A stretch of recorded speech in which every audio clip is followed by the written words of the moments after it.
Halo, Assalamualaikum warahmatullahi wabarakatuh. Selamat datang di video tutorial Sistem Informasi Akuntansi Badan Usaha Milik Desa atau BUMDesa. Di video tutorial ini akan dibahas dua bab materi terkait pengelolaan dan pencatatan transaksi keuangan di unit usaha simpan pinjam dan unit usaha niaga Badan Usaha Milik Desa atau BUMDesa. Berikut adalah materi-materi yang akan dibahas pada video tutorial berikut ini. Ada dua bab. Bab pertama terkait dengan unit usaha simpan pinjam akan berisikan 4 sesi. Sesi pertama akan membahas terkait dengan pembuatan data anggota baru. Sesi kedua akan membahas terkait dengan pembukaan rekening simpanan.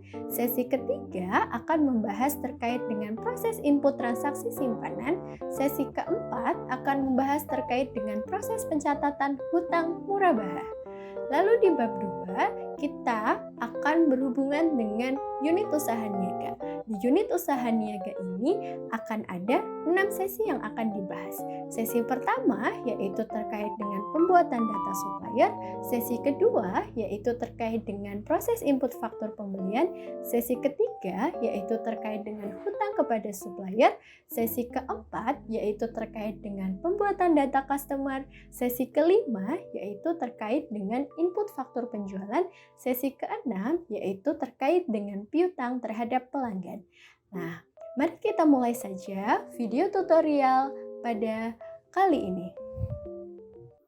Pada sesi 1 ini, tentunya kita membutuhkan beberapa dokumen yang harus dipersiapkan terlebih dahulu untuk nantinya digunakan untuk menginput data anggota baru ke sistem info. Data-data yang perlu disiapkan dan diisi oleh anggota baru antara lain yang pertama yaitu kartu identitas. Kartu identitas dapat berupa KTP, SIM, paspor, dan lain-lain, seperti gambar berikut. Lalu yang kedua yaitu formulir data anggota yang telah diisikan oleh calon anggota baru, seperti gambar berikut. Nah, apabila semua data telah disiapkan, mari kita mulai saja video tutorial untuk memproses pembuatan data anggota baru dengan langkah sebagai berikut. Pertama, kita harus pastikan kita telah masuk ke sistem info di CSBO modul. Lalu di sini kita akan melihat tampilan seperti berikut, berarti kita telah masuk dalam sistemnya. Lalu yang kedua, di sini kan ada beberapa menu. Nah, dari beberapa menu ini, kita pilih menu anggota untuk membuat data anggota baru. Lalu dari sub menu ini, kita pilih pemeliharaan data anggota. Di sini akan muncul dua pilihan, yaitu pembukaan dan perubahan. Pembukaan kita pilih apabila kita ingin membuat data anggota baru. Tetapi untuk perubahan kita pilih apabila kita ingin merubah data anggota yang telah tersedia. Di sini kita klik saja pembukaan karena kita akan membuat data anggota baru. Lalu akan muncul tampilan seperti berikut, di mana akan banyak kolom yang akan kita isikan sesuai dengan formulir data anggota dan kartu identitas yang telah disiapkan tadi. Misal di sini kita tuliskan saja, misalkan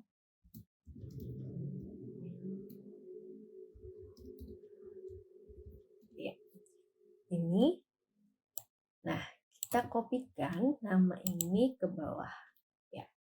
Lalu untuk nama ibu kandung, kita akan tulis ya. Lalu di sini untuk kolom kelompok anggota akan ada beberapa pilihan. Namun karena di sini yang terdaftar adalah perseorangan, maka kita pilih individual. Nah, untuk jenis badan hukum akan otomatis dia tidak bisa diisi karena kita pilih individual. Struktur anggota kita pilih saja non.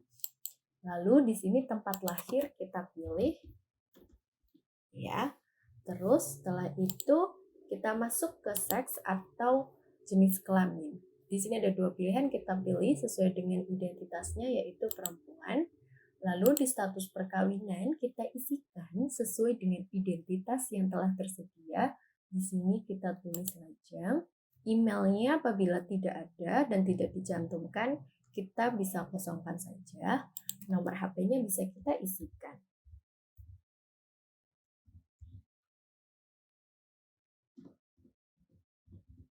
Oke. Lalu di sini untuk tanggal lahir kita bisa isikan. Oke. Setelah ini kita isi, kita bisa masuk ke tab selanjutnya yaitu ID. Di tab ID kita pilih dengan identitas yang tadi disiapkan. Tadi menyiapkan KTP, maka kita pilih KTP. Nomor identitasnya kita bisa isi sesuai dengan data yang telah disiapkan tadi, sesuai dengan KTP-nya. Oke. Ya, kita masukkan saja 006. Oke, tanggal penerbitan KTP-nya kita masukkan. Oke. Ya. Kita masukkan tanggal jatuh tempo. Apabila KTP-nya seumur hidup, kita tuliskan saja 31 Desember 1999. Oke. Penerbitnya kita isi sesuai dengan jenis identitasnya. Kalau identitasnya KTP, maka kita isikan Dukcapil. Oke. Apabila ini selesai, kita bisa masuk ke tab selanjutnya yaitu alamat. Di alamat kita isikan sesuai dengan identitas ID-nya atau di formulir data anggota karena sama ya. Jadi di sini misalkan Jalan Pesona nomor 13. Oke. Lalu di sini RT-nya kita isikan RT 12 RW 1. Oke. Kotanya kita isikan Cilacap. Oke. Kecamatannya Pesugihan. Oke. Kelurahannya kita bisa isi Mengantik. Oke. Nomor telepon dan yang lainnya kita bisa abaikan saja, tidak apa-apa. Di sini kita masuk ke tab selanjutnya yaitu pekerjaan. Di bagian pekerjaan, untuk mengisinya kita bisa double klik kotak berikut. Kita pilih, karena di sini adalah pengajar, kita pilih pengajar dengan mengklik double. Ya. Lalu untuk bidang usaha kita juga bisa pilih di sini. Oke. Karena dia tadi adalah pengajar, maka dia berhubungan dengan jasa pendidikan. Ya. Nama perusahaannya bisa diisi Universitas Harapan Nusa Bangsa, misalkan. Di sini adalah Jalan Cendekia nomor 197. Kotanya kita bisa isi Cilacap. Nah, ini lanjut ke tab selanjutnya yaitu AO. Oke. Di AO kita bisa pilih di sini double klik sesuai dengan yang memegang, misal adalah rimba dan sini misalkan adalah sijas. Oke, kita cukup mengisi sampai tab AO saja. Untuk sisanya tidak perlukan, nggak apa-apa, atau bisa diedit nanti atau diteruskan nanti. Cukup sampai sini untuk yang wajib atau yang memang harus diisikan. Lalu kita bisa klik di sini untuk menyimpan data anggota yang telah kita siapkan dengan klik simpan. Oke, kita klik lagi oke.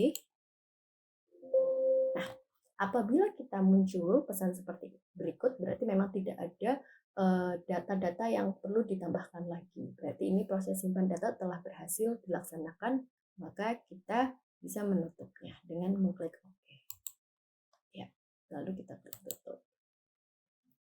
Ya, selanjutnya adalah kita akan masuk ke sesi yang kedua, yaitu terkait dengan pembukaan rekening simpanan.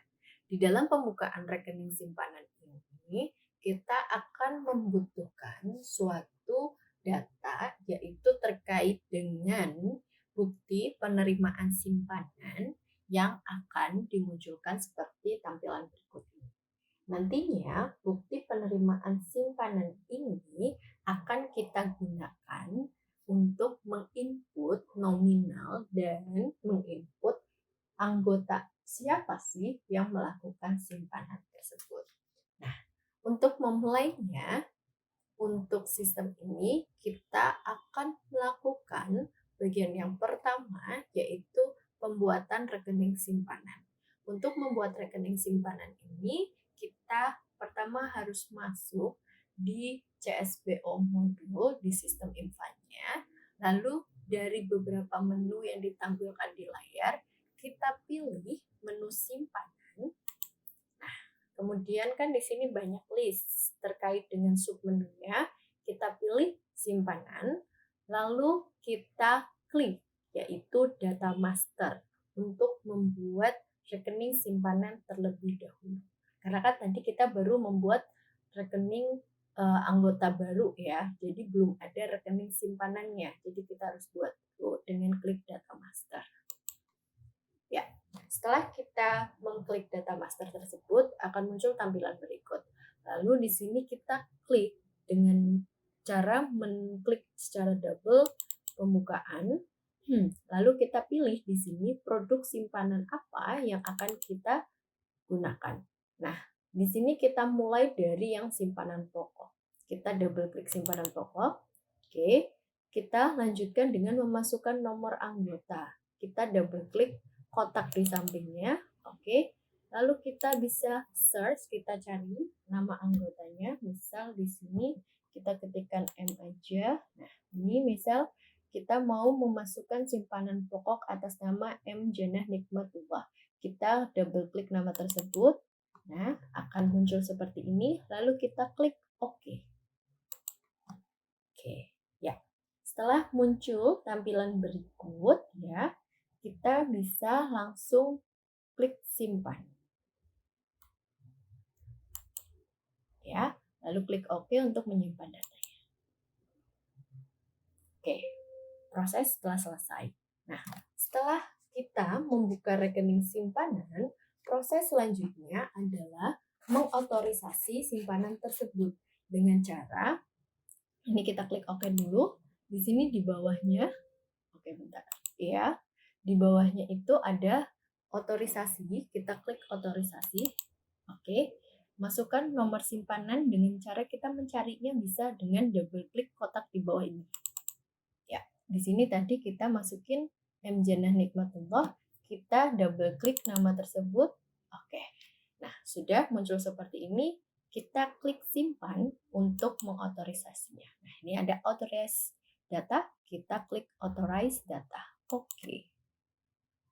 Ya, prosesnya telah berhasil. Ini adalah bagian pertama untuk pembukaan rekening simpanan. Kita klik OK. Ya, proses sukses. Oke, kita tutup. Sesi selanjutnya yaitu masih dalam sesi 2, part yang kedua, yaitu terkait dengan pembukaan rekening simpanan wajib. Jadi rekening simpanan wajib ini nantinya adalah rekening yang dimana ini akan dibayarkan setiap bulannya sesuai dengan perjanjian sebagai seorang anggota, mereka per bulan akan membayar berapa gitu. Jadi kita mulai saja untuk tutorialnya, yaitu dengan memilih menu simpanan. Kita pilih menu simpanan seperti tadi, lalu kita pilih simpanan lagi untuk di submenunya, lalu kita pilih data master. Oke, setelah muncul kolom-kolom berikut, kita double klik tombol pembukaan, lalu kita pilih produk simpanannya dengan mendouble klik. Tadi kita sudah mengisi simpanan pokok, saat ini kita akan membuat terkait dengan pembukaan rekening simpanan wajib, maka kita double klik simpanan wajibnya.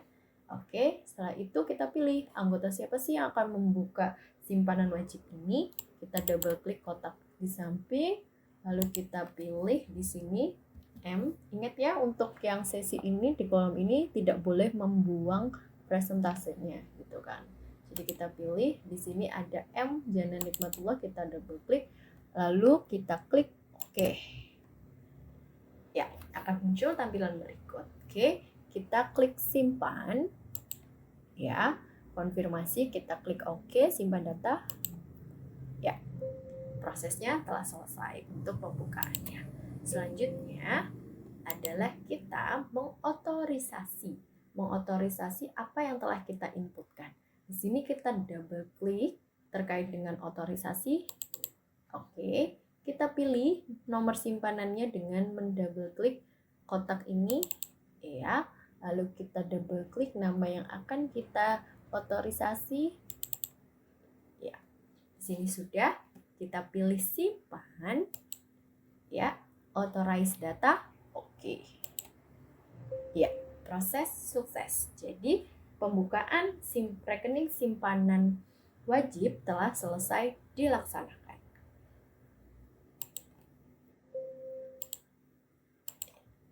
Selanjutnya adalah sesi kedua, part 3, yaitu terkait dengan pembukaan rekening simpanan sukarela.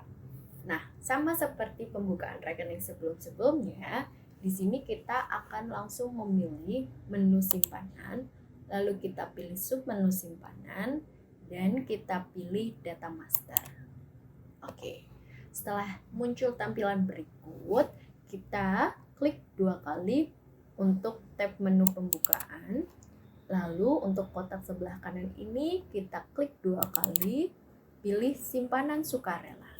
Jadi simpanan sukarela ini nantinya fungsinya untuk menampung setoran-setoran dari anggota, yang mana ini bukanlah setoran wajib, melainkan setoran anggota seperti halnya tabungan pada umumnya. Nah, jadi bukan kewajiban seorang anggota ya di sini, melainkan keinginan atau inisiatif anggota untuk menyimpan uangnya di BUMDes ini, gitu. Jadi di sini kita masukin nomor anggota yang akan kita inputkan. Kita pilih, ya. Ya, kita pilih M. Jana Nikmatullah, double klik, lalu kita klik OK. Ya, akan muncul tampilan seperti ini. Lalu kita pilih simpan. Ya, konfirmasi simpan data, kita klik OK. Ya, setelah prosesnya sukses seperti ini,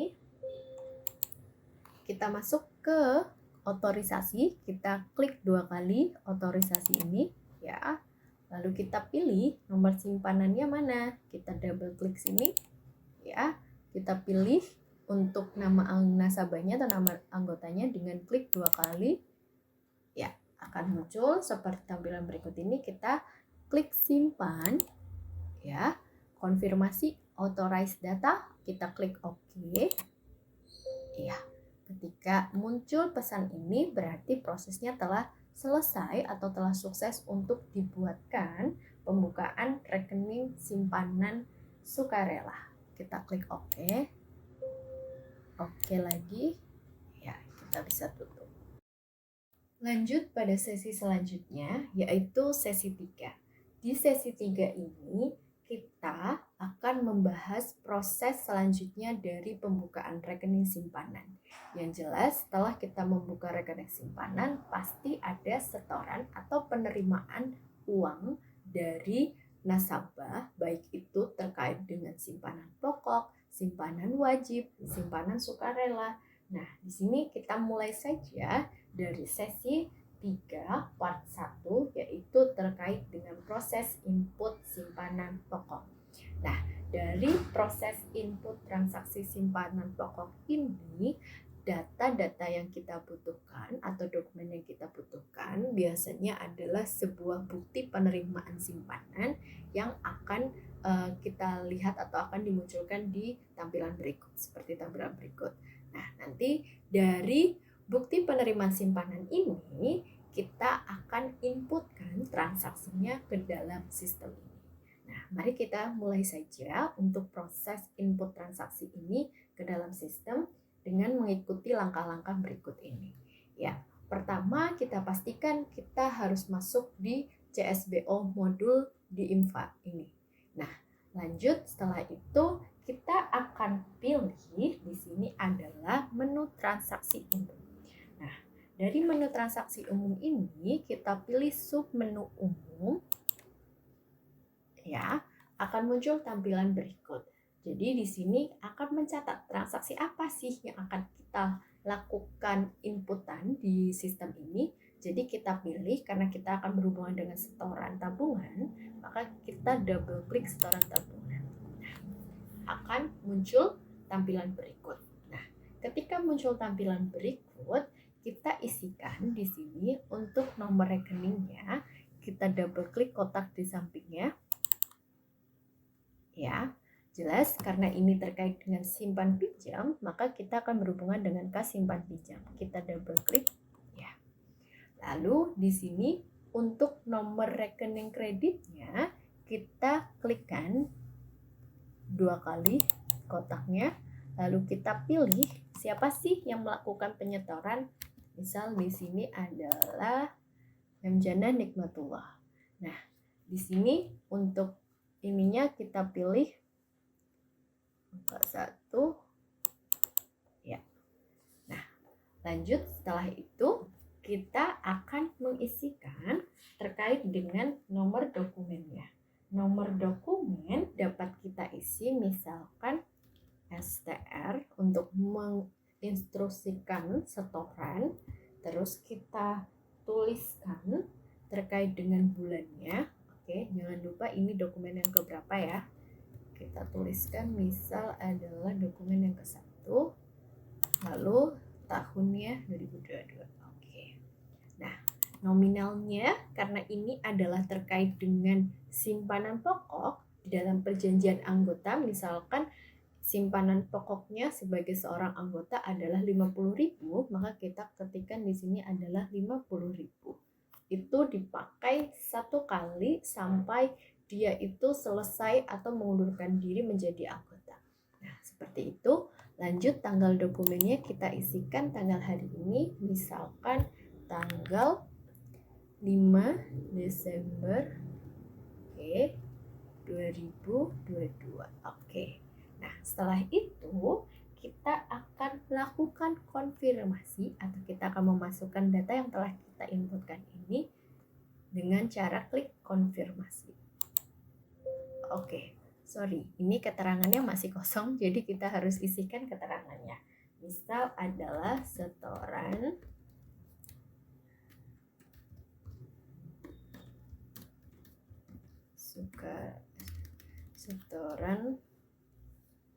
simpanan pokok atas nama, ya kan, di sini M.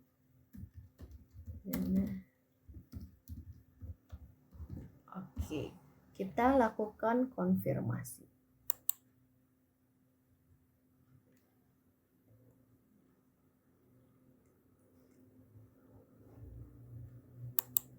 Ya, sudah dikonfirmasi sampingnya, kita klik OK. Transaksi sukses berarti kita telah memasukkan angka terkait dengan simpanan pokok yang kita terima dari nasabah atas nama M.Jannah Nikmatullah sebesar 50.000.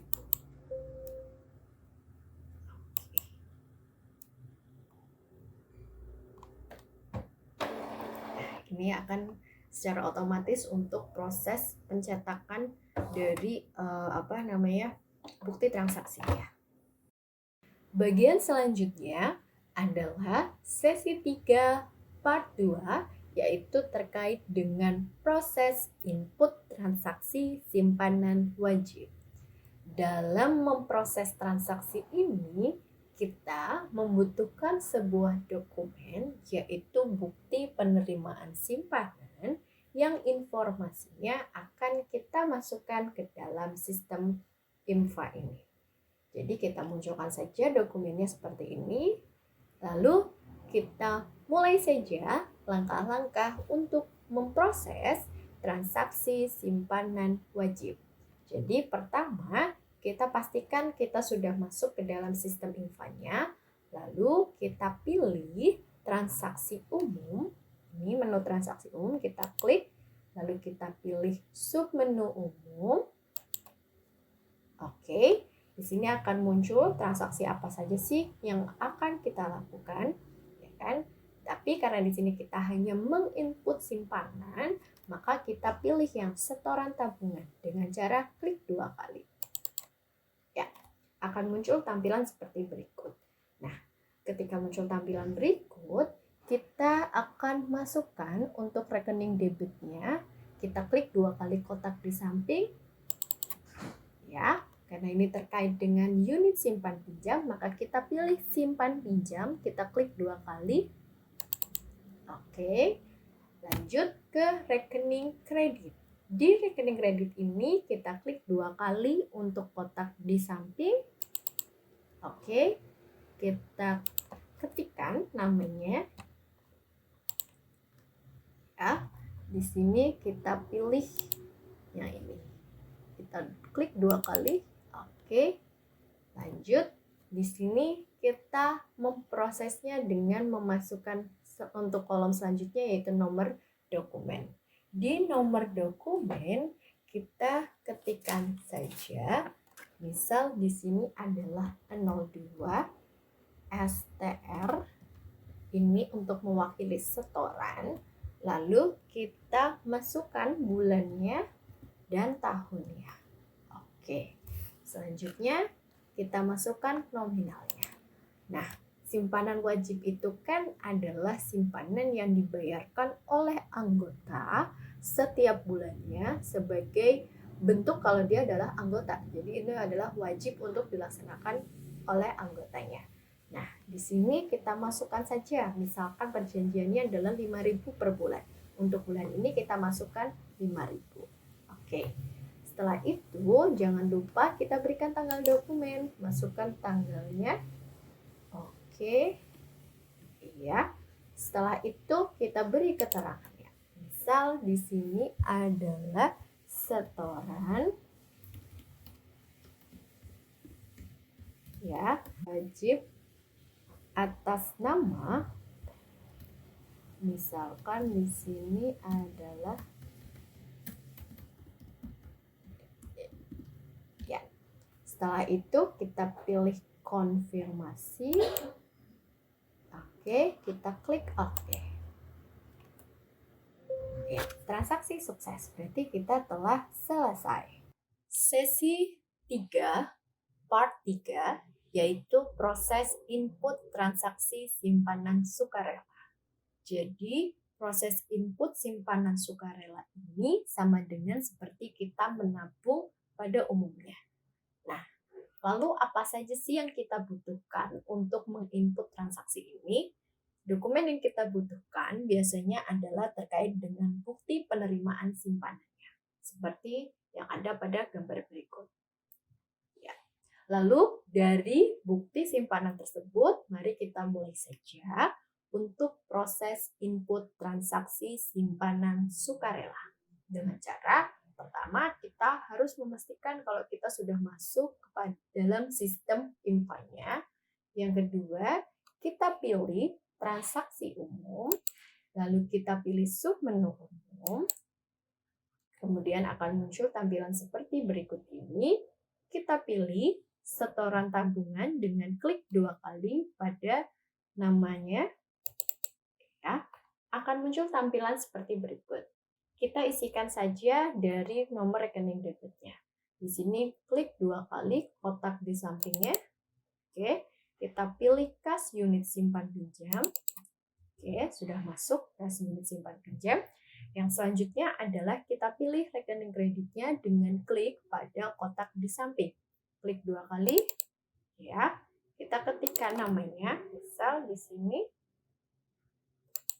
Ya, kita masukkan, kita klik 2 kali. Ya, lanjut. Setelah itu kita masukkan nomor dokumennya. Misal 03 mewakili dokumen yang ketiga, STR itu mewakili setoran. Lalu kita masukkan bulannya dan kita masukkan tahunnya. Oke. Kita masukkan nominalnya. Karena ini adalah simpanan sukarela, jadi ini diserahkan kepada para nasabahnya mau simpan berapa. Misal di sini atas nama M. Jana Nikmatullah akan menyimpan sebesar 100.000.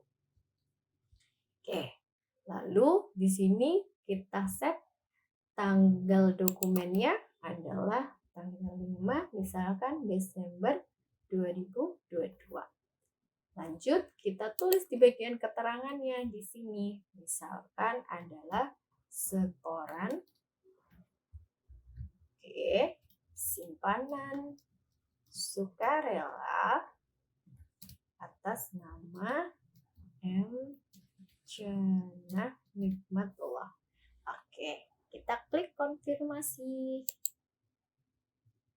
Ya, lanjut kita klik OK. Ya, transaksi sukses. Berarti kita berhasil untuk menginput simpanan sukarela ini ke dalam sistem Infa-nya. Sesi 4 ini kita akan membahas terkait dengan proses pencatatan hutang murabahah. Dalam proses ini akan ada 3 part yang akan dijelaskan. Part pertama yaitu terkait dengan pembukaan rekening hutang murabahah. Langkah-langkah yang kita dapat lakukan untuk membuka rekening hutang murabahah ini, pertama, kita akan membuka menu penyaluran. Lalu setelah itu kita membuka menu master file, lalu kita pilih di sini adalah murabahah. Setelah terbuka tampilan berikut ini, sama dengan ketika kita membuka rekening simpanan, di sini kita klik terlebih dahulu tab pembukaan karena di sini belum tertuliskan untuk siapa atau anggota siapa yang akan melakukan pembiayaan. Jadi kita klik di sini pembukaan, lalu kita pilih di sini untuk kolom kode produk, kita klik 2 kali untuk kotak di sebelah kanan. Selanjutnya di sini kita klik 2 kali piutang murabahah. Lalu untuk nomor anggotanya di sini kita klik 2 kali untuk kotak di sebelah kanan. Nah, kita ketikkan. Misal di sini yang akan membuka rekening pembiayaan adalah M. Jannah. Nah, kita buka. Nah, kita klik 2 kali ya, akan muncul lalu kita klik OK. Ya, setelah kita klik OK, di sini akan muncul piutang murabahah. Nah, di sini data-datanya atas nama pembukanya yaitu M. Jannah Nikmatullah akan muncul. Lanjut selanjutnya adalah terkait dengan pengisian data. Pengisian data ini kita isi dimulai dari kita mengisi nomor akadnya. Nomor akadnya misalkan 01, di sini murabahah. Oke. Terus selanjutnya kita isi bulannya. Oke, ya. Selanjutnya kita beri jangka waktu, misalkan 10 bulan. Nah, lalu di sini tanggal mulainya sudah ada. Nah, akan tersetting otomatis tanggal mulainya itu sampai dengan tanggal penyelesaiannya. Nominal pokoknya, misalkan kita asumsikan 100.000 dengan nominal marginnya adalah misal 10.000.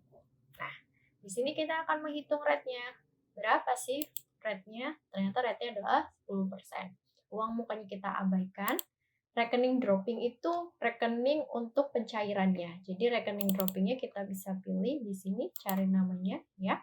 Langsung kita lanjut ke yang namanya sukarela, simpanan sukarela. Jadi rekening droppingnya masuk ke sana. Nah, lanjut ke rekening angsuran, juga akan masuk ke rekening simpanan sukarela. Oke, selesai di sini. Lanjut. Jadi kenapa kita masuk ke simpanan sukarela? Karena di situ lebih fleksibel untuk aliran kas masuk dan kas keluarnya. Oke, selanjutnya kita akan pindah ke tab menu pola dropping. Di tab menu pola dropping ini adalah dari pencairan uangnya tadi akan dicairkan seberapa kali sih atau berapa kali pencairan. Nah, kita pilih aja misalkan 1. Kita klik add. Ya, jadi ini akan dicairkan sekaligus pada saat itu, yaitu 100.000. Kita lanjut ke bagian biaya. Nah, di biaya ini, ya kan, kita tuliskan perjanjiannya itu biayanya berapa banyak gitu. Misal, perjanjiannya 10.000, ya kita masukkan 10.000. Oke, misal, nah, jadi di sini sudah masuk untuk biayanya adalah 10.000. Selanjutnya ke pola bayar. Jadi pola bayar ini nantinya akan terkait dengan saat ngangsur itu akan periodenya seperti apa? Apakah akhir bulan, ulang bulan, atau bagaimana?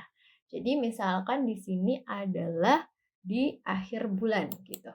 Nah, otomatis untuk selanjutnya adalah diisi terkait dengan frekuensinya.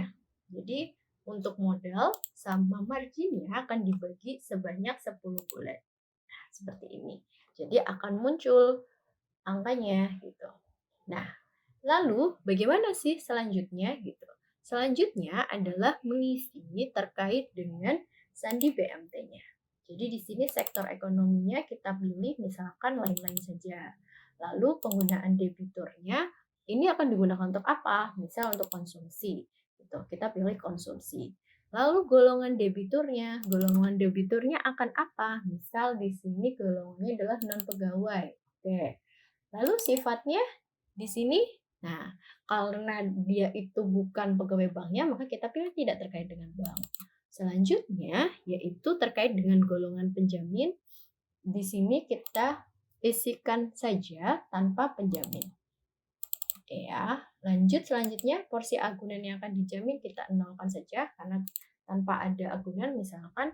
Terus di sini untuk terkait golongan piutang kita pilih misalkan lainnya. Lalu untuk tujuan penggunaan di sini misalkan tujuan penggunaannya kita pilih adalah lainnya. Lalu untuk sifat plafonnya kita bisa bilang menurun misalkan. Jadi agar dia itu lebih kecil ke bawahnya gitu selanjutnya. Oke. Nah, selanjutnya kita geser ke sandi siap. Nah, di sini di sandi siap itu kita isikan. Jadi misalkan dia untuk tanaman padi atau untuk misalkan pembelian konsumsi kan otomatis untuk beli apa ya sembako gitu kita ibaratkan ini adalah untuk yang 111. Lanjut untuk ini jenisnya kita bisa pilih yang 01 misalkan. Oke, lalu selanjutnya di sini ketika kita sudah melakukan semua ini, kita bisa klik simpan untuk menyimpan semua data yang kita telah isikan. Jadi cukup sampai sandi siap saja. Kita coba klik simpan. Oke, kita lihat tanggal akadnya ternyata belum di-set. Kita set dulu tanggal akadnya. Misal 28 November 2000, misalkan seperti ini. Oke. Jadi setiap kali ada informasi yang salah atau kurang, dia akan terisi ya. Nah, terus kode grup debitur. Oke, kita klik di sini untuk simpan data. Nah, ya, proses sukses. Berarti kita pembukaan rekeningnya sudah selesai untuk dilaksanakan. Jadi begitu untuk pembukaan data rekening untuk hutang murabah. Part 2. Part 2 adalah terkait dengan proses otorisasi hutang murabah. Jadi kenapa sih ini perlu diotorisasi? Sama dengan halnya sesuatu hal, kalau ada orang yang mengajukan, berarti kan harus ada yang namanya otorisasi. Otorisasi itu sama dengan persetujuan, jadi diperbolehkan atau tidaknya gitu. Jadi untuk itu, mari kita mulai saja untuk proses otorisasi hutang murabah dengan langkah-langkahnya adalah sebagai berikut. Jadi masih dalam tampilan yang sebelumnya, kita di sini masuk ke menu otorisasi, kita klik saja otorisasi ya. Lalu kita masukkan nomor kontrak terkait dengan pembukaan rekening yang tadi kita sudah laksanakan. Nah, kita cari di sini ya, misal MJ. Nah, kita cari, oke, sini sudah muncul, kita double klik untuk data rekening ini. Kita double klik, ya, lanjut kita klik OK.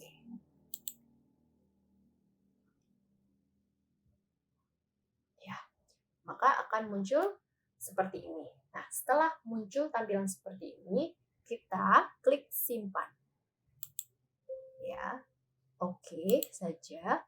Nah, di sini ada konfirmasi, ada pop-up yang muncul yaitu konfirmasi terkait dengan authorized data. Maka di sini kita bisa klik OK.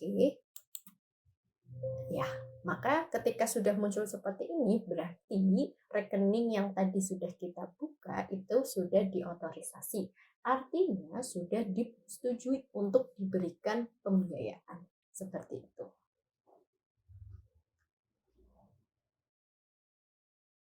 Bagian terakhir dalam sesi keempat yaitu terkait dengan proses dropping atau pencairan atas hutang murabahah.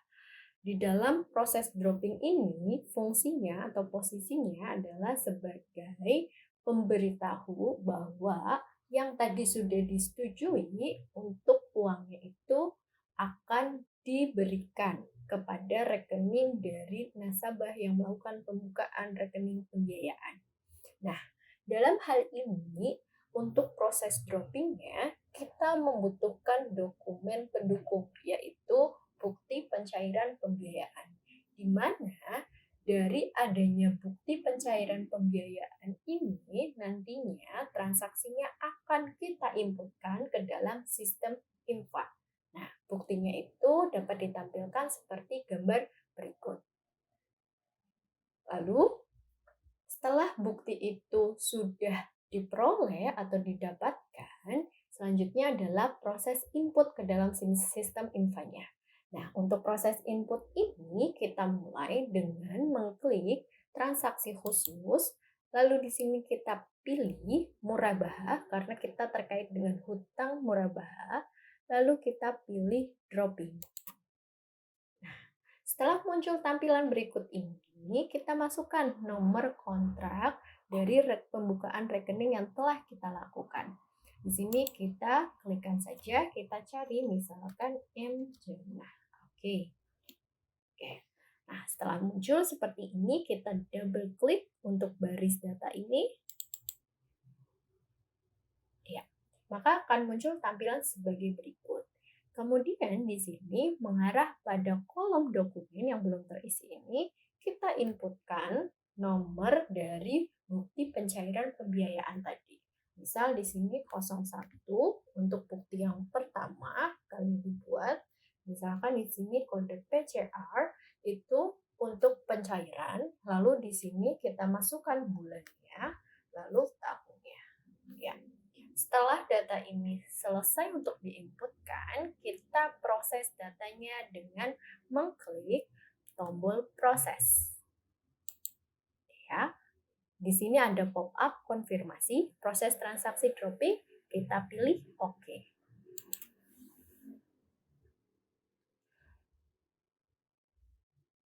Ya.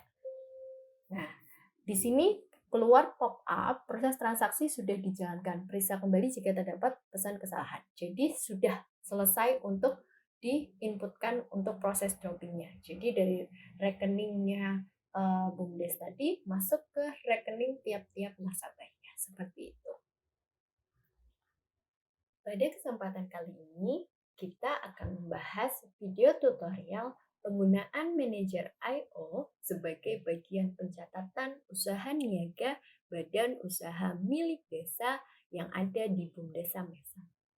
Sesi pertama yang akan kita bahas terkait dengan pembuatan data supplier.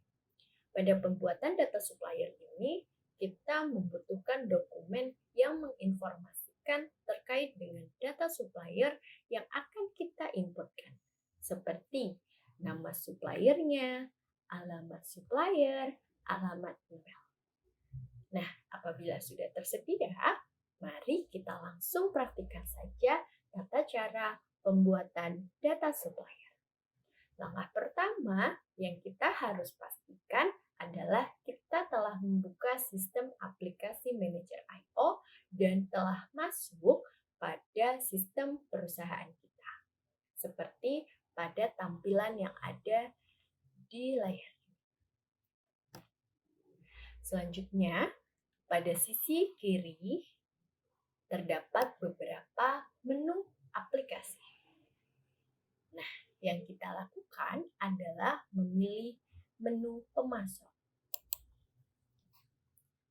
Selanjutnya akan tampil tampilan seperti berikut. Langkah selanjutnya adalah memilih tab menu buat pemasok baru. Setelah dimunculkan tampilan berikut, ada beberapa kolom yang harus kita isikan. Seperti ada kolom nama, alamat, dan surat elektronik. Nah, yang kita lakukan adalah menginputkan kolom nama ini dengan faktur pembelian atau informasi supplier yang telah kita siapkan. Nah, untuk namanya, misalkan di sini adalah CV Mekar Jaya Sentosa. Untuk alamatnya, kita inputkan alamat supplier yaitu Jalan Perintis Kemerdekaan nomor 7 Cilacap. Oke. Dan untuk kolom surat elektronik ini opsional. Apabila memang tersedia, kita boleh isikan. Tapi apabila tidak ada, itu boleh untuk kita abaikan. Selanjutnya, jangan lupa di sini ada kolom kode. Kolom kode ini digunakan untuk memberikan informasi atau kode itu untuk mewakili dari supplier ini. Misal, di CV Mekar Jaya Sentosa ini kita asumsikan adalah supplier kedua. S mewakili dari suppliernya dan 002 adalah nomor supplier yang akan tercantum di daftar supplier. Lalu setelah kita selesai menginput semua data suppliernya, kita pilih tab menu buat. Nah, akan muncul tampilan sebagai berikut. Untuk memastikan apakah supplier yang kita inputkan sudah masuk dalam data manager IO kita bisa pilih klik ulang tab menu pemasok apabila supplier yang telah kita inputkan masuk seperti CV Mekar Jaya Sentosa ini ada dalam daftar list pemasoknya, maka kita telah berhasil melakukan penginputan data supplier. Sesi kedua yang akan kita bahas adalah terkait dengan proses pembelian barang dagangan kepada supplier. Pada proses penginputan pembelian barang dagangan ini, kita membutuhkan dokumen yang menginformasikan terkait dengan proses pembelian yang akan kita inputkan, seperti faktur pembelian pada gambar di samping. Selain mempersiapkan dokumen tersebut, kita juga harus memastikan apakah barang-barang yang ada pada faktur pembelian ini merupakan barang yang telah tersedia di daftar stok persediaan barang atau merupakan stok persediaan barang baru. Mari kita langsung praktikkan saja tata cara penginputan proses pembelian barang dagang dengan contoh kasus barang dagangan yang tercatat pada faktur telah tersedia di daftar stok barang. Langkah pertama adalah kita harus memastikan terlebih dahulu kalau kita telah membuka sistem aplikasi manajer I/O dan masuk pada sistem tersebut, seperti pada tampilan berikut. Ya. Lalu, di sini kita harus memastikan apakah barang yang ada pada faktur pembelian CV Mekar Jaya Sentosa di video sebelumnya telah tersedia pada menu persediaan barang. Kita klik terlebih dahulu menu persediaan barang pada sisi kiri tampilan berikut. Lalu kita cari, dikarenakan di faktur pembelian CV Mekar Jaya Sentosa, kita membeli dua jenis barang, yaitu Aqua 240 ml dan Aqua 330 ml.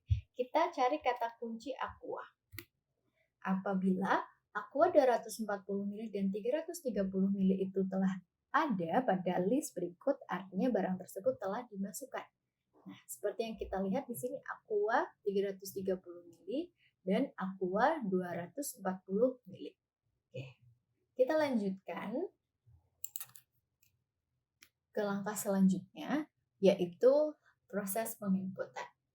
Untuk menginput faktur pembelian ini, tentu saja kita akan memilih tab menu yang ada di sisi kiri ini, yaitu menu faktur pembelian.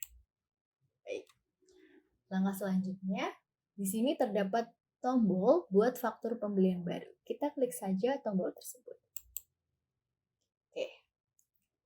Lalu akan muncul beberapa tampilan berikut.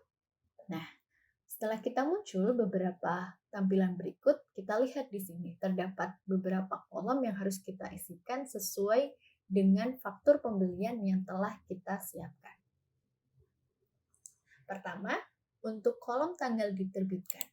Nah, untuk kolom ini kita lihat tanggal yang ada pada faktur pembelian. Di tanggal faktur pembelian tertera tanggal 20 November 2022. Artinya kita pilih 20 November 2022. Oke. Selanjutnya kita mengisikan tanggal jatuh tempo. Nah, di tanggal jatuh tempo ini terdapat dua pilihan, yaitu neto bersih dan padam. Oke. Untuk neto bersih, pilihan neto bersih itu apabila di fakturnya atau perjanjian di dalam fakturnya tertera berapa hari sih kita harus melunasi faktur pembelian ini. Nah, apabila kita memilih pada, maka informasi yang harus kita cantumkan adalah di tanggal berapa kita harus melunasi faktur tersebut. Dikarenakan di faktur CV Mekar Jaya Sentosa yang kita telah terima, itu perjanjiannya adalah 30 hari jatuh tempo dari tanggal diterbitkan, maka kita akan memilih pilihan menu neto bersih. Lalu kita tuliskan 30 hari. Baik, selanjutnya di sini kita lihat di sisi paling kanan ada kolom referensi. Kolom referensi ini sebenarnya opsional, boleh diisi, boleh tidak. Nah, di sini di kolom referensi kita ada dua pilihan. Pilihan pertama adalah otomatis, yaitu apabila faktur pembeliannya diberikan nomor sesuai dengan urutan. Jadi ada faktur 1, faktur 2, dan lain-lain. Nah, untuk yang kolom selanjutnya adalah kolom pilihan. Apabila kita akan memberikan informasi secara detail mengikuti dengan nomor faktur pembelian yang ada pada faktur pembelian yang kita telah siapkan. Nah, kita isikan saja misalkan di sini pakai pilihan referensi pilihan. Nah, kita akan menuliskan nomornya yaitu 013976 sesuai dengan yang tertera pada faktur pembelian. Selanjutnya, di sini kita akan masuk pada kolom pemasok. Kolom pemasok bisa kita lihat dari fakturnya. Fakturnya asalnya dari mana? Nah, misalkan di sini fakturnya berasal dari CV Mekar Jaya Sentosa. Artinya di sini kita masukkan untuk nama pemasoknya adalah CV Mekar Jaya Sentosa. Kita bisa pilih. Ya. Di samping kanan pemasok terdapat nomor penawaran dan nomor pesanan. Ini opsional. Apabila memang dari CV tersebut melakukan penawaran, kita bisa menginputkan nomornya. Apabila dari kita sendiri melakukan pemesanan terlebih dahulu sebelum keluarnya faktur pembelian ini, kita bisa mengisikan. Atau apabila kita sebelumnya menginputkan pesanan, ini bisa memunculkan pilihan-pilihannya. Tetapi karena kita tidak membuatnya, maka di sini tidak ditemukan. Baik, jadi opsional, boleh diisi, boleh tidak. Oke. Selanjutnya kita masuk ke kolom deskripsi. Di kolom deskripsi ini bebas, diisinya terserah mau seperti apa. Tapi untuk mempermudah biasanya ya sama dengan deskripsi-deskripsi yang ada di penjurnalan pada umumnya atau pada pembuatan buku kas pembantu, kita bisa memasukkan seperti pembelian. Oke, 5 aqua 200 oh ya, ini kita 5 dus. Ya, 5 dus aqua ukuran 240 ml dan 10 dus aqua 330 ml sesuai dengan apa yang tertera pada faktur pembelian. Nah, lalu di sini kita bisa lihat selanjutnya ada kolom barang dan jasa. Nah, kolom ini kita bisa isikan dengan melakukan pencarian nama produk sesuai dengan faktur pembeliannya. Kita lihat ya, kita ikuti sesuai dengan yang ada di deskripsi dan faktur pembelian. Pertama kita masukkan untuk yang 5 dus aqua 240 ml. Berarti kita ketikkan kata kuncinya aqua. Oke. Kita lihat di sini aqua yang 240 ml. Oke. Aqua 240 ml. Oke, masukkan. Nah, untuk sisi akun ini kan nantinya terkait dengan nama akun di buku besarnya. Karena di sini kita sudah mempunyai produknya dan sudah pernah dicatatkan, berarti di sini akunnya itu akan terisi secara otomatis. Maka di sini masuk ke persediaan di tangan. Oke. Selanjutnya kita masukkan ke kolom kuantitas. Nah, di kolom kuantitas ini kita isikan kuantitas yang tertera pada faktur pembelian. Untuk yang 240 ml itu kita beli 5 dus, maka isilah 5 dus. Selanjutnya adalah kolom harga satuan. Di kolom harga satuan ini kita isikan sesuai dengan harga satuannya yang ada pada faktur pembelian. Untuk aqua 240 ml pada unitnya 29.750. Maka kita isikan 29.750. Untuk total, kolom total ini akan menghitung secara otomatis. Dikarenakan di faktur pembelian, kita membeli 2 jenis barang. Lalu bagaimana sih menambahkan penginputan barang keduanya? Untuk menginput barang keduanya, kita bisa mengklik tombol tambah baris ini. Ya. Lalu kan muncul tampilan seperti di bawah. Di sini sama seperti step yang pada awalnya yang tadi kita telah inputkan, kita cari untuk aqua yang 330 ml. Oke. Nah, di sini persediaan barang tercatat secara otomatis sama dengan yang sebelumnya. Lalu kita isikan kuantitasnya. Kita beli 10 dus, maka masukkan 10. Selanjutnya, untuk harga satuan, kita lihat di faktur, harga satuannya itu 34.750. Maka kita inputkan 34.750. Nah, di manajer I/O ini akan tercatat secara otomatis berapa total persatuannya dan berapa total pembelanjaannya sesuai dengan faktur. Kita cocokkan ternyata sama dengan yang ada di faktur, yaitu 496.250.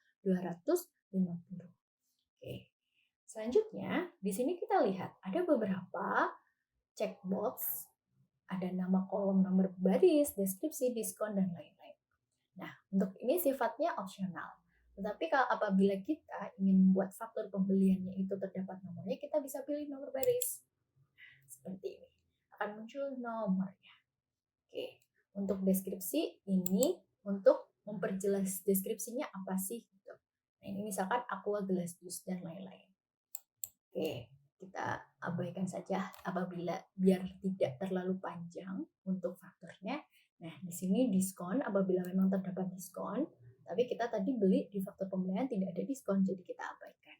Ini pajak dibayar di muka dan ini kita bisa sesuaikan dengan memang kebutuhan dari setiap faktur pembeliannya. Oke.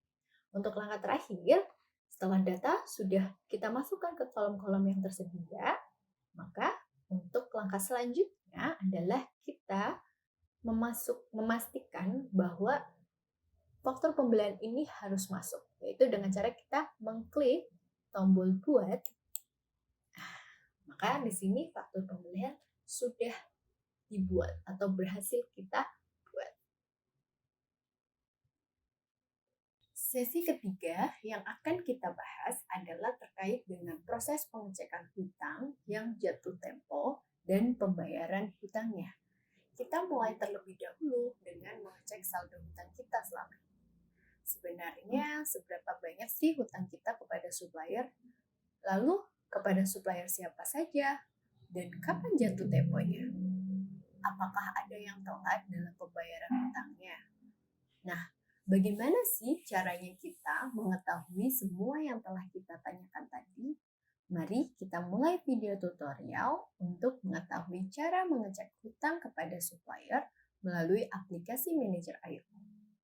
Seperti biasa, pastikan terlebih dahulu kalau kita telah membuka sistem aplikasi Manager I/O dan masuk pada sistem tersebut, seperti pada tampilan berikut ini.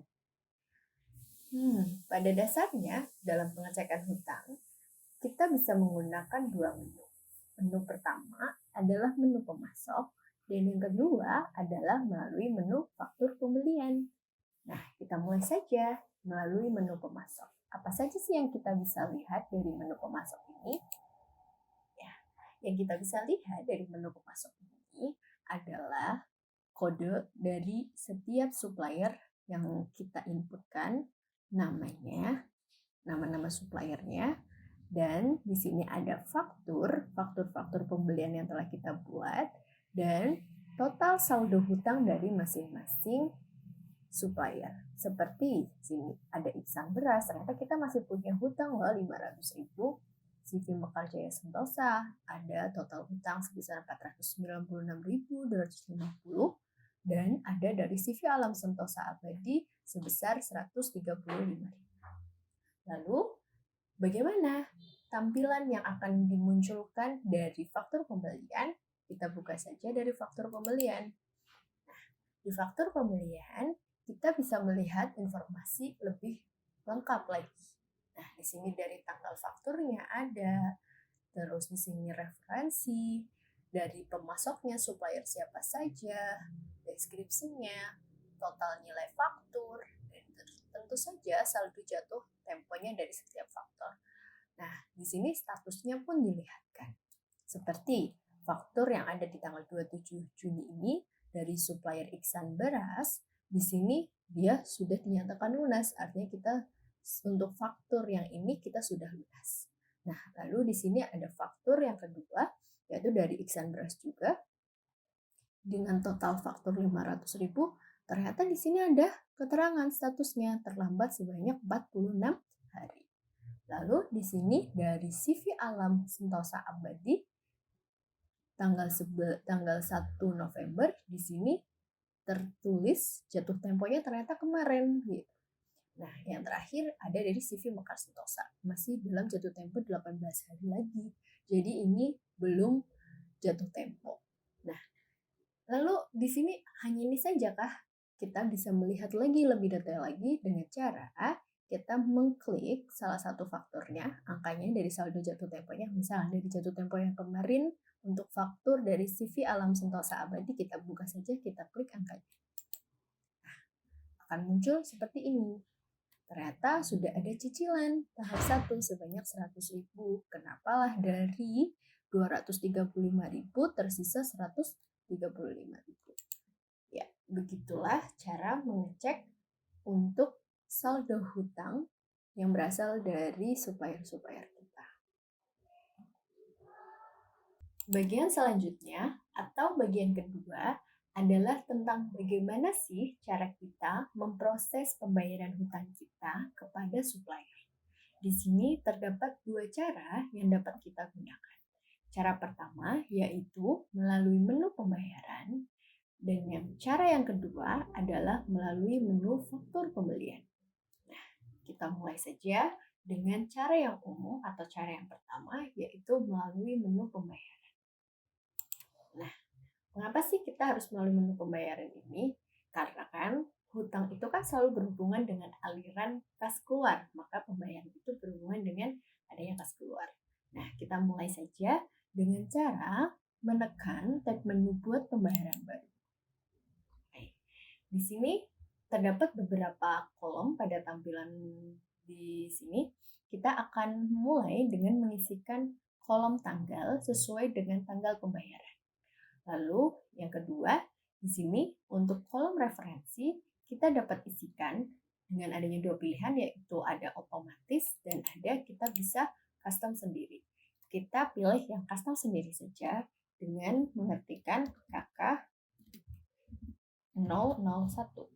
KK itu kan kas keluar karena ini berhubungan dengan pembayaran. 001 kita asumsikan adalah ini bukti pembayaran pertama yang kita pernah buat.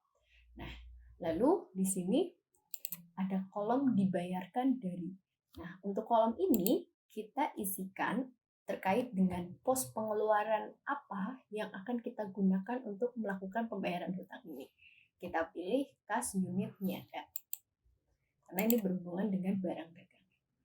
Baik, untuk selanjutnya yaitu kolom penerima. Di kolom penerima ini terdapat dua pilihan. Nah, di sini ada yang berasal dari pelanggan atau berasal dari pemasok. Karena kita berkaitan dengan hutang kepada supplier, maka kita pilih yang pemasok. Nah, kemudian setelah kita pilih pemasok, kita akan pilih pemasok mana yang akan kita bayarkan hutangnya. Nah, di sini kita akan memilih CV Mekar Jaya Sentosa karena kita akan membayar hutangnya CV Mekar Jaya Sentosa. Ya. Nah, kita isikan deskripsinya di sini. Misal, untuk pembayaran hutangnya kita tulis pembayaran hutang kepada CV Mekar Jaya Sentosa.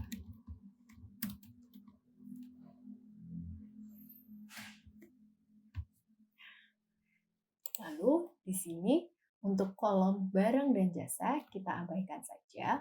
Untuk kolom akun kita pilih hutang karena kita membayar hutang. Maka akun buku besarnya adalah akun hutang. Nah, pemasoknya akan terisi secara otomatis yaitu CV Mekar Jaya Sentosa. Fakturnya kita bisa pilih faktur yang mana. Di sini kita pilih yang faktur tanggal 20 November. Untuk jumlahnya kita isikan apakah kita akan melunasi semuanya atau akan kita bayar berupa cicilannya. Nah, di sini kita tulis saja misalkan kita bayar cicilan pertama yaitu 100.000. Nah, di sini untuk kolom yang ada di bawah ini kan terdapat beberapa checkbox kolom. Nah, di sini kita bisa menambahkan yang pertama yaitu kolom nama dan baris apabila kita ingin memberikan nomor. Lalu kolom deskripsi untuk memperjelas bahwa terkait dengan faktur ini kita akan membayarkan cicilan tahap pertamanya.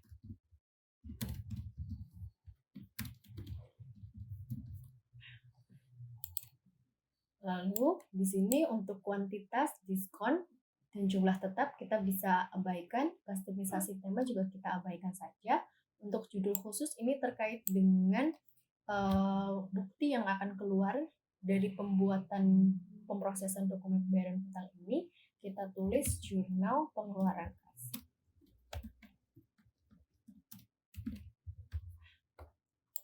Lalu kemudian kita klik tombol buat, maka akan muncul jurnal pengeluaran kas seperti berikut. Cara kedua yaitu melalui menu faktur pembelian. Kita pilih menu faktur pembelian, akan muncul tampilan seperti berikut ini. Nah, lalu kita pilih faktur mana sih yang akan kita bayarkan hutangnya dengan cara menekan angka pada kolom saldo jatuh tempo. Nah, kita misalkan adalah dari yang tanggal 20 November ini kita akan lunasi. Kemudian kita akan pilih buat pembayaran baru. Akan muncul tampilan seperti berikut ini. Kita isikan saja, karena dia harusnya jatuh tempo di tanggal 20, kita pilih tanggal 20. Ya, untuk kolom referensi, kita isikan saja secara custom, yaitu KK002, KK untuk kas keluar, dan ini 002 adalah karena dia adalah bukti yang kedua. Nah, lalu di sini untuk kolom dibayarkan dari, kita bisa pilih pos pengeluaran mana yang akan kita gunakan untuk melakukan pembayaran hutang ini. Kita pilih kas unit niaga. Oke. Lalu untuk kolom penerima, di sini akan terisi secara otomatis, yaitu untuk kontaknya merupakan pemasok, dan pemasoknya merupakan CV Mekar Jaya Sentosa. Karena tadi kita langsung membuka faktur yang akan kita bayarkan. Lalu untuk kolom deskripsi, kita isikan pembayaran hutang kepada CV Mekar Jaya Sentosa. Lalu untuk kolom barang dan jasa kita abaikan saja. Untuk kolom akun ini akan terisi secara otomatis yaitu hutang. Lalu untuk kolom pemasoknya juga akan terisi secara otomatis yaitu CV Mekar Jaya Sentosa. Untuk kolom faktur juga akan terisi secara otomatis. Jadi di sini untuk jumlahnya juga akan tercatat secara otomatis berapa sih yang belum terbayarkan kayak gitu. Nah, di sini kita bisa memilih. Karena di sini kita niatnya adalah melunasi, maka di sini kita akan diamkan saja. Tapi apabila kita akan melakukan penyicilan, jadi nggak sekaligus semuanya itu terbayarkan, kita bisa ketikkan berapa yang akan kita bayarkan di kolom jumlah ini. Untuk totalnya akan tercatat secara otomatis. Lalu di sini ada beberapa pilihan menu yang ada checkbox-nya. Di sini kita pilih nama kolom. Nah, ini untuk nomor dan baris akan tertulis di sini 1. Lalu untuk deskripsi, di sini kita juga bisa menambahkan deskripsinya. Jadi karena ini kita melakukan pelunasan, kita tulis saja pelunasan hutang. Untuk kuantitas, diskon, jumlah tetap, kustomisasi tema, ini kita bisa abaikan saja karena itu sifatnya opsional. Lalu di sini kita tulis untuk judul khusus jurnal pengeluaran kas. Ya. Lalu yang terakhir, kita klik tombol buat untuk memproses data yang telah kita inputkan pada kolom-kolom tersebut. Maka akan muncul seperti ini. Nah, lalu bagaimana sih kita cara untuk mengecek apakah yang tadi kita inputkan telah berhasil dilakukan? Nah, kita bisa melihat melalui menu pembayaran untuk record transaksi pengeluaran kas yang telah kita lakukan. Nah, di sini ada KK01 dan KK002 untuk bagian referensinya.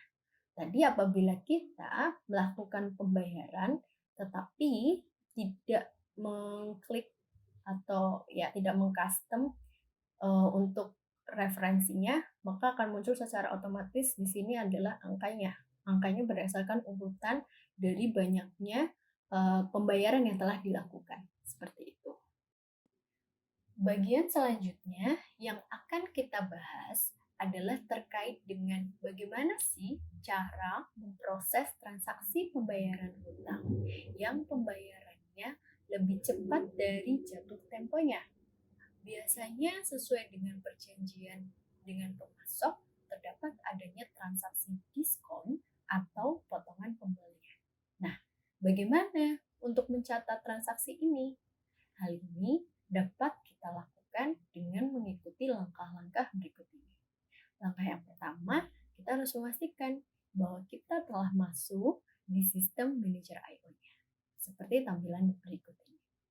Lalu, langkah selanjutnya, kita memakai cara yang kedua, yaitu melakukan pembayaran hutang melalui faktur pembelian. Setelah muncul tampilan berikut ini, pilihlah salah satu faktur yang akan kita bayarkan hutangnya. Nah, karena biasanya adanya diskon atau potongan pembelian disebabkan adanya pembayaran hutang yang lebih cepat dari jatuh temponya, maka kita bisa memilih faktur yang berasal dari CV Mekar Jaya Sentosa dengan mengklik kolom saldo jatuh tempo untuk angka 496.250. Setelah muncul tampilan seperti berikut ini, kita bisa mengklik tab menu buat pembayaran baru. Setelah itu akan muncul tampilan kolom-kolom seperti berikut ini. Lalu kita isikan dari tanggal, kita isikan berdasarkan tanggal pembayarannya. Untuk referensi, karena kita melakukan pembayaran, kita asumsikan di sini adalah kas keluar yang kedua. Nah, untuk kolom dibayarkan dari, kita isikan adalah pos pengeluaran yang kita gunakan untuk membayar faktur pembelian. Kita pakai kas unit niaga. Oke. Untuk kolom penerima, dikarenakan kita membuka dari faktur pembelian, maka ini akan terisi secara otomatis. Lalu, untuk kolom deskripsi, kita bisa isikan misal pembayaran hutang kepada CV Mekar Jaya Sentosa. Ya. Lalu, untuk kolom yang di bawahnya, untuk kolom barang atau jasa, kita abaikan saja. Untuk kolom akun akan terisi secara otomatis, dan di sini juga ada pemasoknya juga terisi secara otomatis. Fakturnya juga tercatat secara otomatis berikut dengan jumlah saldo yang belum terbayarkan. Nah, di sini kita bisa menambahkan checkbox yang ada di bawah ini, yaitu dengan menambahkan nomor di sini. Lalu untuk deskripsi kita bisa menggunakan, bisa tidak, namun karena kita sudah mencatat deskripsi di atasnya, kita tidak perlu menambahkannya karena tidak ada informasi tambahan yang perlu ditambahkan. Lalu untuk kolom kuantitas juga tidak usah, kita masukkan kolom diskon karena di sini seolah-olah kita ini adalah membayar lebih cepat, maka di sini perlu dicatatkan untuk diskonnya. Nah, ini diskon ada dua pilihan.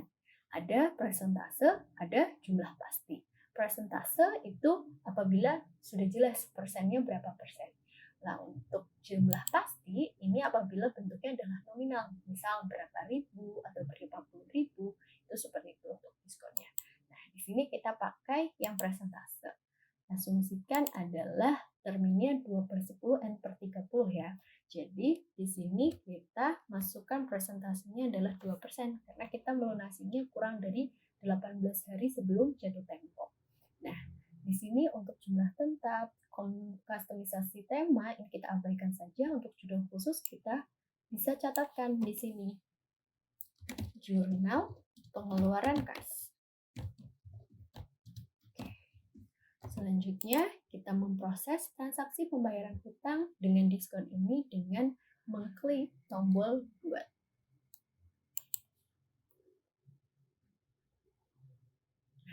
Akan muncul jurnal pengeluaran kas seperti berikut ini dengan adanya catatan diskon. Lalu, di sini kan diskonnya sudah tercatatkan berapanya. Lalu kita bagaimana sih mencatat selisihnya agar hutang yang tadinya 496.250 ini bisa terisi full atau mencatat potongannya itu seperti apa. Nah, kita bisa melihat di sini dari yang pemasok, kita lihat untuk CV CV Mekar Jaya Sentosa, di sini masih ada hutang 9.925 karena diskonnya belum kita jurnalkan. Nah, ini ya kan masih ada selisih 9.925. Nah, untuk mencatat diskon ini, kita akan masuk ke menu nota debit. Ya, di nota debit ini kita pilih tab menu buat nota debit baru. Di sini akan muncul beberapa kolom terkait dengan nota debit. Nah, kita isikan di sini tanggal diterbitkannya sesuai dengan tanggal pembayarannya, referensinya bisa otomatis, bisa pilihan. Kita tulis saja secara custom dengan pilihan yaitu nota debit yang ke-1. ND untuk nota debit. Lalu untuk kolom selanjutnya yaitu kolom pemasok, kita bisa isikan ya. Tadi kita bayar ke CV Mekar Jaya Sentosa, maka kita klik CV Mekar Jaya Sentosa. Lalu faktur pembeliannya di sini sudah langsung otomatis ada. Jadi kita klik. Nah, deskripsinya adalah nota debit CV Mekar Jaya Sentosa. Ya. Untuk akunnya kita abaikan saja, kuantitas kita abaikan, harga satuannya kita isikan dengan selisih yang tadi tercatat di pemasok. Di sini totalnya akan terisi secara otomatis. Nah, di sini selesai, kita bisa langsung klikkan tombol buat untuk memproses transaksi ini. Ya, ini nanti kita bisa mengecek apakah hutang kita kepada pemasok, terutama terhadap CV Mekar Jaya Sentosa ini, apakah sudah lunas atau belum. Kita bisa lihat di sini ke pemasok, ya, CV Mekar Jaya Sentosa, di sini dilihat hutangnya saldonya adalah 0. Berarti kita telah berhasil melakukan proses pembayaran hutang yang lebih cepat dari jatuh temponya, dengan pencatatan juga terkait dengan nota debitnya atau diskon atas potongan pembeliannya. Nah, gitu. Sesi keempat yang akan kita bahas adalah pembuatan data customer. Pada pembuatan data customer ini, kita membutuhkan dokumen yang menginformasikan terkait dengan customer yang akan kita inputkan, seperti nama customer, alamat penagihan, alamat pengiriman, surat elektronik atau email. Nah, bagaimana sih cara kita menginputkan data-data tersebut? Mari kita langsung praktikkan saja tata cara pembuatan data customer. Langkah pertama, kita harus pastikan terlebih dahulu bahwa kita telah membuka sistem aplikasi manajer I/O dan masuk pada sistem tersebut seperti tampilan berikut. Langkah selanjutnya, kita pilih menu pelanggan. Nah, setelah kita membuka menu pelanggan, kita pilih buat pelanggan baru. Maka akan muncul beberapa kolom berikut. Kita isikan kolom-kolom yang tersedia pada sistem tersebut. Kita pilih di sini untuk kolom nama, kita isikan dengan Toko Maju Mandiri. Untuk kolom kode, kita bisa isikan C009 untuk menyatakan bahwa ini adalah customer atau pelanggan yang ke-9. Untuk alamat penagihan, kita bisa isi alamatnya Jalan Mangga 1, Desa Menganti, Kecamatan Kesugihan, Kabupaten Cilacap. Nah, apabila di sini untuk kolom selanjutnya adalah alamat pengiriman, apabila di sini untuk Toko Maju Mandiri itu mempunyai alamat yang berbeda antara alamat kantor atau alamat penagihan atau alamat tokonya dengan alamat gudangnya atau alamat pengiriman, maka kita bisa diisi berbeda di sini. Nah, tapi untuk contoh yang Toko Maju Mandiri ini, karena alamat penagihan dan alamat pengiriman sama, kita bisa kopikan alamatnya ke alamat pengiriman. Surat elektronik opsional, bisa diisi, bisa tidak. Apabila ada informasinya, kita bisa isi. Lalu di sini untuk memproses data yang telah kita tuliskan tadi, kita bisa mengklik menu tab buat, dan data telah selesai untuk diproses. Sesi kelima yang akan kita bahas adalah terkait dengan input faktur penjualan. Langkah pertama yang harus kita pastikan adalah seperti biasa, kalau kita harus membuka sistem aplikasi manajer I/O dan telah masuk pada sistem tersebut seperti tampilan berikut ini. Kemudian, pilihlah menu faktur penjualan. Lalu, Di sini muncul tampilan seperti ini, kita pilih tab menu buat faktur penjualan baru. Setelah muncul tampilan berikut, kita isikan saja, dimulai dari tanggal diterbitkan, kita isikan sesuai dengan tanggal penjualannya. Asumsikan penjualan terjadi di tanggal 3 Desember 2022. Lalu, untuk tanggal jatuh tempo, seperti biasa, terdapat dua pilihan, yaitu neto bersih dan padat. Untuk tanggal jatuh tempo berupa neto bersih, itu dinyatakan dalam berapa hari. Lalu untuk pada, itu akan dinyatakan dalam tanggal berapa. Kita akan memilih tanggalnya. Di sini kita akan menggunakan yang neto bersih, yaitu dengan lamanya hari, kita tuliskan saja 30 hari. Nah, lalu untuk kolom referensi, ini bisa diisi dengan pilihan atau juga diisi dengan otomatis. Untuk ini kita isi yang custom atau yang pilihan dengan mengetikkan FJ sebagai arti dari faktur penjualan atau faktur jual. Kita kasih kode MESM karena kita berasal dari Bundes MESM, dan ini kita tulis 001. Jadi referensi nomornya itu dibebaskan sekreativitasnya dari usaha tersebut.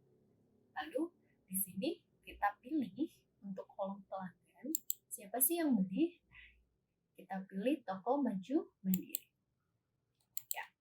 Untuk alamat penagihan akan muncul secara otomatis setelah kita memilih pelanggan.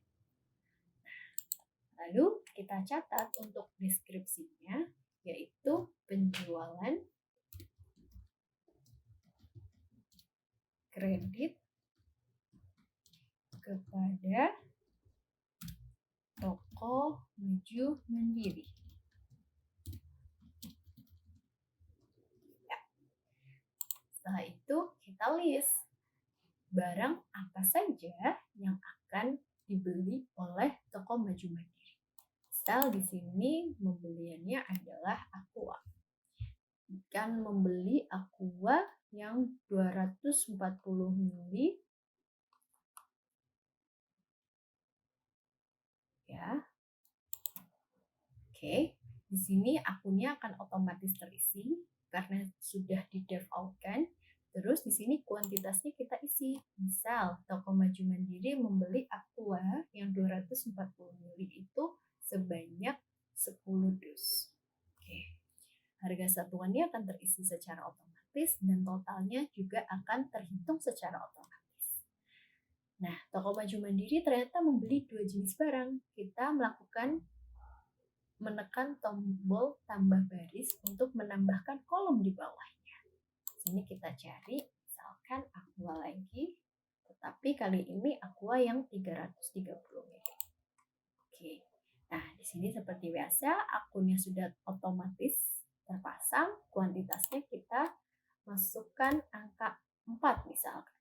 Nah, di sini harga satuannya terisi otomatis, totalnya juga akan terhitung secara otomatis. Lalu di sini untuk mempercantik tampilan, kita pilih checkbox yang nomor baris. Terlihat angka 1, angka 2, jadi ada 2 barang yang dibeli.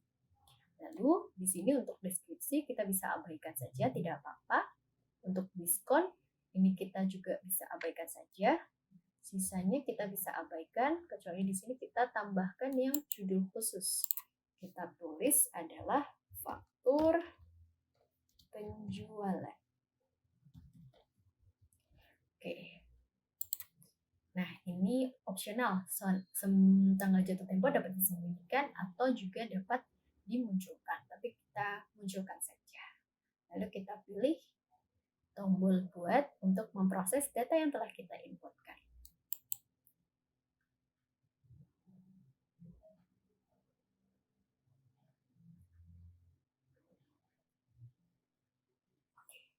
Maka akan muncul tampilan berikut. Nah, ini berarti untuk penjualannya sudah diinput ke dalam sistem manajer IO. Sesi ke-6 yang akan kita bahas adalah proses pengecekan piutang.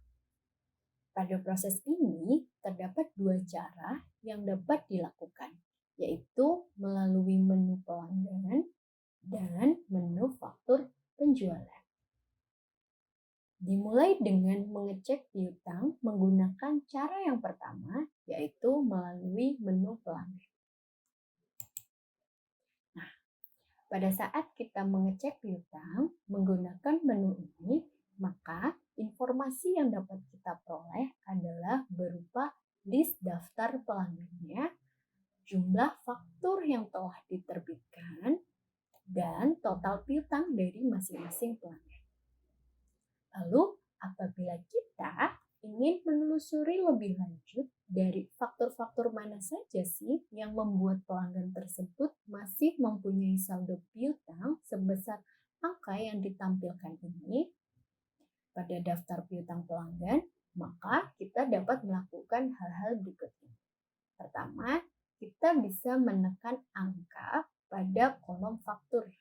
Di sini kita tekan misalkan dari pelanggan atas nama Bu Limba. Kita bisa buka dengan mengklik nomor pada faktur ini.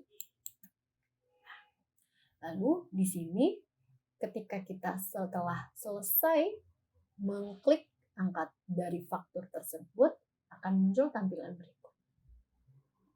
Dari faktur-faktur yang telah diterbitkan dengan atas nama pelanggan Bu Limba, kita bisa melihat informasi secara detail terkait faktur tanggal berapa saja sih yang sudah mempunyai status lunas, tanggal berapa yang masih punya tenggat jatuh tempo, atau yang mempunyai status terlambat seperti ini untuk selanjutnya dibuatkan surat penagihan piutang.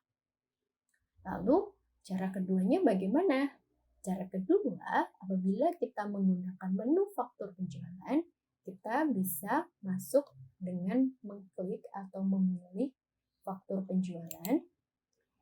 Akan muncul tampilan seperti berikut. Informasi yang dapat kita peroleh adalah semua faktur yang telah kita terbitkan untuk para pelanggan dari awal sampai dengan yang paling terbaru. Lalu di sini kita juga bisa melihat tanggal fakturnya berapa, pelanggannya siapa saja, nominalnya berapa, kan? Lalu di sini juga terlihat status fakturnya. Apakah fakturnya itu sudah lunas? Kapan faktur tersebut jatuh tempo? Misal di sini jatuh tempo dalam 30 hari. Apakah faktur tersebut melewati jatuh tempo seperti faktur ini terlambat 38 hari, terlambat 39 hari dari nama-nama pelanggan yang tertera pada menu faktur penjualan. Nah, di sini kita juga mempunyai peran yang penting, yaitu dengan membuat perencanaan cash flow dengan menjadwalkan kapan kita bisa memulai penagihan piutang kepada para pelanggan sehingga tidak ada yang namanya faktur yang terlambat. Setelah kita melakukan proses pengecekan piutang, hal selanjutnya adalah mengetahui cara proses penerimaan pembayaran piutang dari pelanggan. Bagaimana sih cara memprosesnya melalui sistem manajer I/O ini? Terdapat dua cara yang dapat kita lakukan untuk menginput penerimaan pembayaran piutang dari pelanggan, yaitu cara pertama menggunakan menu penerimaan, cara kedua yaitu menggunakan menu faktur penjualan. Kita mulai dengan menggunakan menu yang pertama yaitu menu penerimaan. Menu ini sangat umum digunakan dikarenakan menu penerimaan itu biasanya digunakan untuk mencatat segala aktivitas kas masuk atau penerimaan dalam suatu bisnis. Nah, di sini setelah muncul tampilan berikut ini, kita pilih tab menu buat penerimaan baru. Ya. Selanjutnya akan muncul tampilan kolom-kolom berikut untuk kita isikan sesuai dengan data yang dibutuhkan. Kita mulai dari yang pertama, sesuai dengan tanggal penerimaan kasnya. Kita misalkan adalah tanggal 3 Desember 2022. Lalu di sini untuk kolom selanjutnya kita isikan terkait dengan referensi. Ini bisa ada dua pilihan, yaitu otomatis dan yang custom. Kita pilih yang custom, kita masukkan KM sebagai kas masuk yang kedua misalkan. Nah, di sini kemudian lanjut ke kolom dibayar oleh. Kita pilih untuk kolom dibayar olehnya, karena ini berasal dari pelanggan, maka kita pilih yang pelanggan. Selanjutnya, kita pilih pelanggan mana yang membayar hutangnya. Kita pilih toko Maju Mandiri. Ya. Selanjutnya, untuk kolom dana masuk, kita pilih untuk pos akun buku besar yang digunakan. Misal di sini buku besarnya karena piutangnya adalah piutang niaga, maka di sini kita masuk ke kas unit niaga. Nah, untuk deskripsinya kita bisa catatkan yaitu penerimaan, ya, pembayaran piutang dari toko Maju Mandiri.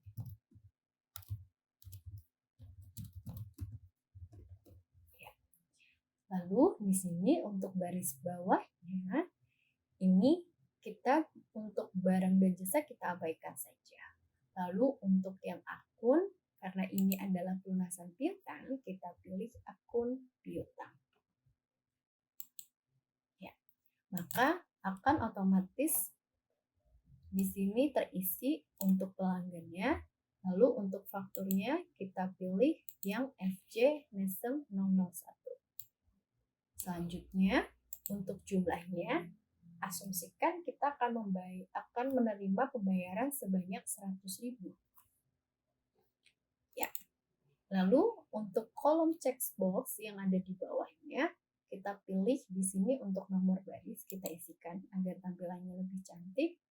Lalu untuk deskripsinya, karena kan totalnya tidak 100.000 untuk piutangnya, kita asumsikan ini adalah cicilan pertama, maka di sini kita tulis cicilan piutang tahap 1. Ya. Lalu di sini untuk kolom kuantitas, kolom diskon kita abaikan saja. Nah, di sini untuk judul khususnya kita bisa isi jurnal penerimaan kas. Ya. Lalu yang terakhir, untuk memproses semua informasi yang telah kita catatkan di kolom-kolom tersebut, kita bisa memilih tombol buat sampai tampilan berikut ini dimunculkan. Cara kedua yaitu melalui menu faktur penjualan. Pada cara ini, proses pembayaran piutang, baik itu merupakan cicilan maupun pelunasan, akan langsung ditujukan ke faktur yang akan dibayarkan. Kita mulai saja video tutorial ini dengan langkah-langkah berikut ini. Pertama, pastikan sudah membuka sistem manager I/O dan masuk pada sistemnya. Kemudian, pilihlah menu faktur penjualan. Maka akan muncul tampilan seperti berikut ini. Nah, di sini karena kita akan membuat pelunasan atas piutang yang belum jatuh tempo, maka di sini kita akan memilih saldo yang belum jatuh tempo, yaitu di sini atas nama toko Maju Mandiri. Kemudian setelah muncul tampilan berikut ini, kita klik tab menu buat penerimaan baru. Ya, maka akan muncul kolom-kolom seperti berikut ini. Nah, di sini kita mulai dengan mengisikan tanggal yang ada pada kolom berikut ini. Kita sesuaikan dengan penerimaan pembayaran 3 Desember 2022. Lalu untuk referensinya kita isikan custom saja, yaitu dengan mengetikkan KM 003. Nah, dikarenakan di sini kita masuk ke faktur penjualan, maka untuk kolom dibayar oleh ini sudah terisi secara otomatis karena kita langsung masuk ke faktur yang kita tujukan. Nah, di sini kita lanjut ke kolom selanjutnya, yaitu di kolom dana masuk. Di kolom dana masuk ini kita bisa isikan pos mana sih dari buku besar yang akan menampung penerimaan pembayaran piutang dari pelanggan ini. Karena ini merupakan piutang unit niaga, maka kita akan pilih kas unit niaga. Lalu di kolom deskripsi dapat kita isikan yaitu pelunasan,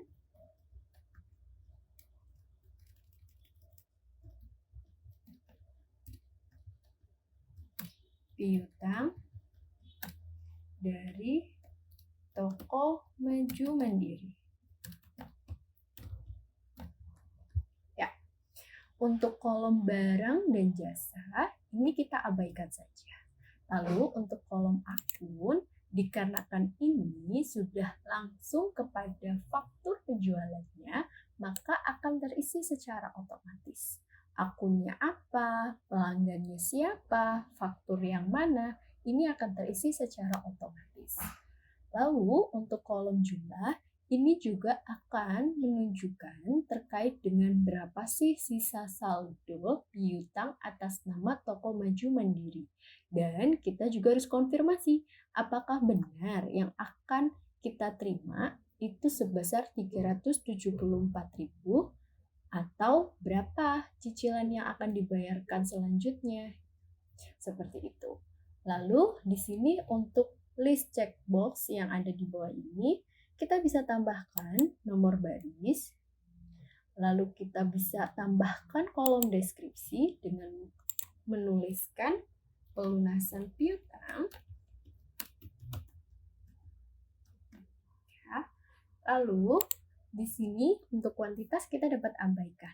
Nah, di sini kita kan mendapatkan penerimaan pembayaran atas piutang dari toko maju mandirinya itu lebih awal dari jatuh tempo yang seharusnya. Maka di sini kita asumsikan toko maju mandiri akan mendapatkan diskon atau potongan penjualan atas piutangnya. Nah, di sini bisa dipilihkan apakah mau menggunakan persentase atau jumlah pasti. Kita asumsikan perjanjian dengan toko maju mandiri adalah menggunakan persentase, termnya adalah 2/10 N/30. Maka di sini kita bisa menambahkan angka 2 di kolom diskon. Maka di sini total yang kita terima tidak sebesar 374.000, melainkan 366.520 yang harus dibayarkan oleh toko maju mandiri. Lalu untuk checkbox yang jumlah tetap, kustomisasi tema, kita bisa abaikan. Untuk judul khusus, kita bisa isikan yaitu jurnal penerimaan kas. Lalu, untuk memproses semua data yang telah kita inputkan ke dalam kolom-kolom di atas, kita bisa mengklik tombol buat untuk memproses data tersebut. Kita klik saja. Oke, maka akan muncul jurnal penerimaan kas sebagai berikut. Nah, di sini kan kita mempunyai piutang 374.000. Nah, di sini kita baru melakukan pencatatan terkait dengan penerimaan kasnya yaitu 366.520. Lalu bagaimana cara memproses diskon ini? Nah, cara memproses diskon ini kita bisa masuk ke nota kredit dengan memilih menu nota kredit. Ya, lalu kita klik buat nota kredit baru. Ya, kita isikan di sini tanggal diterbitkan sesuai dengan tanggal pelunasan piutangnya. Referensinya biasa ada 2 pilihan, mau otomatis atau pilihan. Nah, di sini kita inputkan saja, misal kita beri nama NK002. Itu berarti nota kredit yang kedua. Kita pilih pelanggannya siapa? Kita pilih toko Maju Mandiri. Ya, faktur penjualannya kita juga harus pilih. Ya, di sini alamat penagihannya akan terisi secara otomatis setelah kita mengisi nama pelanggannya dan faktur penjualannya. Kita isikan deskripsinya, yaitu potongan penjualan karena piutang yang dibayar lebih cepat. Lalu untuk barang atau jasa kolomnya kita abaikan, akunnya juga kita abaikan, kuantitas juga kita abaikan, harga kesatuannya kita isikan selisih dari yang kita terima dengan yang seharusnya kita terima. Kita masukkan di sini 7.480. Nah, untuk nama kolom berupa nomor baris di checkbox-nya dapat kita pilih. Deskripsinya kita bisa pilih juga. Di sini kita isikan pelunasan piutang. Ya. Nah, lalu di sini untuk kolom diskon kita abaikan, pajaknya kita abaikan, juga, pajak dibayar di mukanya, kustomisasi tema kita abaikan, catatan kaki kita abaikan, lalu kita proses di sini dengan mengklik tombol buat. Maka akan muncul nota kredit sebagai berikut. Nah, lalu apakah dengan hal ini semua yang namanya saldo pelanggan atas transaksi terhadap toko Maju Mandiri itu sudah benar-benar nol? Kita bisa cek dengan mengklik pelanggan. Lalu kita lihat di sini untuk saldo yang ada pada toko Maju Mandiri sudah dinyatakan nol atau lunas. Rinciannya kita bisa lihat dengan mengklik fakturnya. Ya, di sini sudah lunas. Kita lihat. Ya, di sini untuk ininya kita bisa lihat semuanya tercatat dengan baik. Dan semuanya menggambarkan bahwa dari faktur penjualan yang ada di toko Maju Mandiri sebesar 474 itu ada dari cicilan tahap pertama 100.000, lalu pelunasannya dan nota kreditnya. Ya, demikian adalah terkait dengan proses pembayaran piutang melalui menu faktur penjualan. Terima kasih telah menyaksikan video tutorial Sistem Informasi Akuntansi Badan Usaha Milik Desa atau BUMDesa. Semoga video tutorial ini memberikan manfaat dalam pengelolaan keuangan di unit-unit usaha BUMDesa di seluruh Indonesia. Video tutorial ini didanai dengan dana riset inovatif dan produktif dari Lembaga Pengelola Dana Pendidikan atau LPDP. Wassalamualaikum warahmatullahi wabarakatuh. Sampai jumpa kembali di video tutorial selanjutnya.